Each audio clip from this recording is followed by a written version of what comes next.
Hi friends, నేను మీ సన్నీని. Welcome back to my YouTube channel కిరాక్ ఇన్ఫర్మేషన్స్.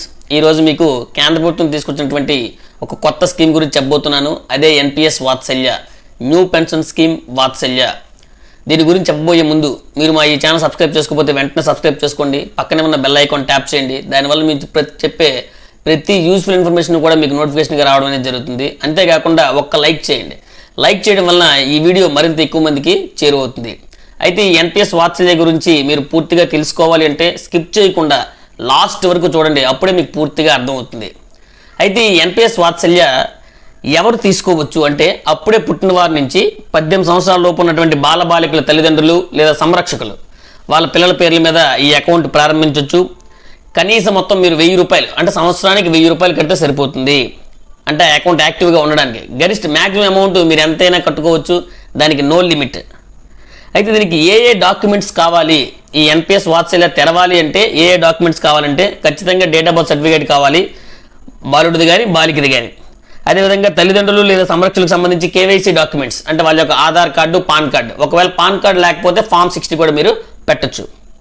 అయితే ఈ ఎన్పిఎస్ వాత్సల్య ఎక్కడ ఓపెన్ చేస్తారు, మనం ఎక్కడ తీసుకోవచ్చు అంటే ఈ ఎన్పిఎస్ వాత్సల్య ఖాతాని మనం ఆన్లైన్లో తీసుకోవచ్చు లేదా ఆఫ్లైన్లో కూడా తీసుకోవచ్చు. ఆన్లైన్లో అంటే ఈ ఎన్పిఎస్ పోర్టల్లో మీరు ఈ ఖాతాని తెరవచ్చు.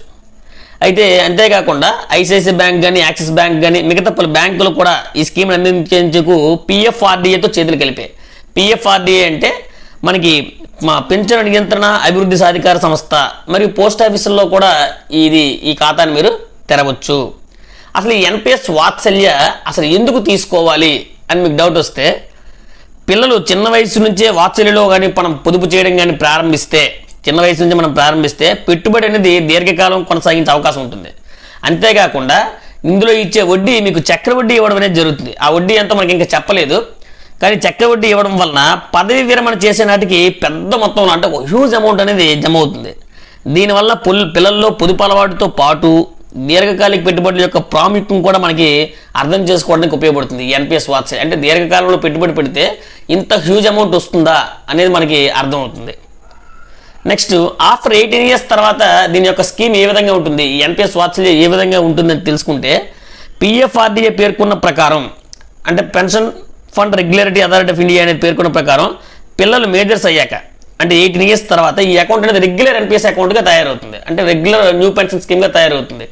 అంటే న్యూ పెన్షన్ స్కీమ్ అంటే మీకు తెలుసు కదా, అంటే మీకు న్యూ పెన్షన్ స్కీమ్లో మీకు జమ అయిన తర్వాత 60% మీకు అమౌంట్ ఇచ్చేస్తారు, 40% మీకు పెన్షన్గా ఇవ్వడం అనేది జరుగుతుంది. ఆ విధంగా ఈ అకౌంట్ అనేది మీకు తయారైపోతుంది. దీంట్లో మీకు active choice and auto choice పెట్టుకోవడానికి కూడా వీలుంటుంది. అయితే దీనిలో మీకు తెలుసుకోవాల్సిన ఇంపార్టెంట్ నోట్ ఏంటంటే, ఈ ఎన్పిఎస్ వాత్సల్యలో మాత్రం ఒక్కసారి మేజర్ అయిన తర్వాత 3 months లోపే మీరు కేవైసీ నిబంధనలని పూర్తి చేయాల్సి ఉంటుంది. అంటే మీకు లాకింగ్ పీరియడ్ ఓన్లీ 3 months. ఎప్పుడు ఆఫ్టర్ రిటైనింగ్ మెజారిటీ అంటే 18 ఇయర్స్ తర్వాత. ఒకవేళ మీకు 18 ఇయర్స్ వచ్చాయి అనుకోండి, వితిన్ 3 months లో మీరు ఈ ఎన్పిఎస్ వాత్సల్య ఖాతాని రెగ్యులర్ ఎన్పిఎస్గా మార్చుకోవాలి. అంటే మీరు కేవైసీ డాక్యుమెంట్ సబ్మిట్ చేయాలి. అంటే మీకు మళ్ళీ మీ యొక్క ఫొటోస్, మీ యొక్క documents, revised Aadhaar card, pan కార్డులు ఇవన్నీ కూడా ఇచ్చిన తర్వాత మీకు మళ్ళీ రెగ్యులర్ ఎన్పిఎస్గా తయారవుతుంది.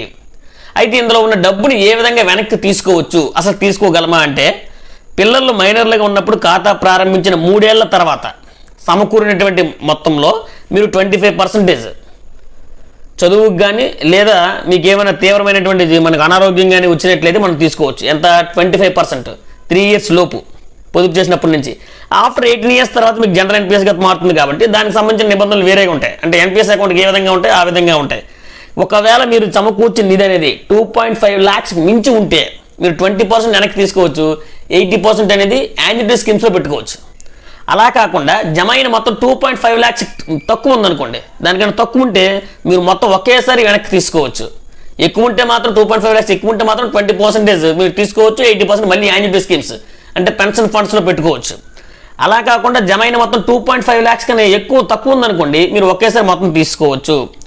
ఒకవేళ ఖాతా ఉన్న వ్యక్తి మరణించారనుకోండి, ఆ డబ్బులు నామినీకి కానీ లేదా వాళ్ళ సంరక్షకులకు కానీ వాళ్ళకి వెనక్కి అనేది ఇవ్వడం అనేది జరుగుతుంది. అయితే దీంట్లో ఎంత రావచ్చు అనేది మనం జనరల్ క్యాలిక్యులేషన్ కానీ మనం వేసుకున్నట్లయితే, ఒక సంవత్సరానికి 10,000 కానీ కట్టారనుకోండి, మీరు 18 సంవత్సరాలు అంటే ఆ పాప మెజారిటీకి వచ్చేసరికి ఎంత కట్టొచ్చు అంటే దగ్గర 10% వార్షిక వడ్డీ వేసుకున్నట్లయితే, యాన్యువల్ ఇంట్రెస్ట్ వేసుకున్నట్లయితే ఖచ్చితంగా వాళ్ళు 5 లక్షలు సమకూర్చుతారు. అదే ఇంట్రెస్ట్ అలా కొనసాగింది అనుకోండి 60 years వరకు, అంటే 10% ఇంట్రెస్ట్ అయితే 60 years కొనసాగింది అనుకోండి, వాళ్ళకి ఎంత వస్తుంది తెలుసా? 2.75 crores వస్తుంది. అలా కాకుండా మరొక 1% పెరిగింది అనుకో, 11% కానీ 11.59 కానీ పెరిగింది అనుకోండి, 60 years తర్వాత 5.97 crores వస్తుంది. అలా కాకుండా 12% వడ్డీతో కానీ ఏమైనా జరిగింది అలా ఉందనుకోండి, మనం చేసినటువంటి స్కీమ్లో 12% వడ్డీ రావడం అనేది మనం అంచనా వేసాం అనుకోండి, 60 years తర్వాత 11 crores అనేది రావడం జరుగుతుంది. అంటే చాలా హ్యూజ్ అమౌంట్ అనేది మీ పిల్లలకి మీరు ఈ ఎన్పిఎస్ వాత్సల్య స్కీమ్లో పెట్టడం ద్వారా వాళ్ళకి హ్యూజ్ అమౌంట్ ఇచ్చిన వాళ్ళు అవుతారు. సో ఇదండి షార్ట్ అండ్ బ్రీఫ్గా ఎన్పిఎస్ వాత్సల్య గురించి. తల్లిదండ్రులు వాళ్ళ పిల్లలకి ఒక పెద్ద నిధిని వాళ్ళ పిల్లలకి వాళ్ళు బహుమతిగా అందించవచ్చు ఎప్పుడు ఈ ఎన్పిఎస్ వాత్సల్య స్కీమ్లో పెట్టుబడి పెట్టడం ద్వారా.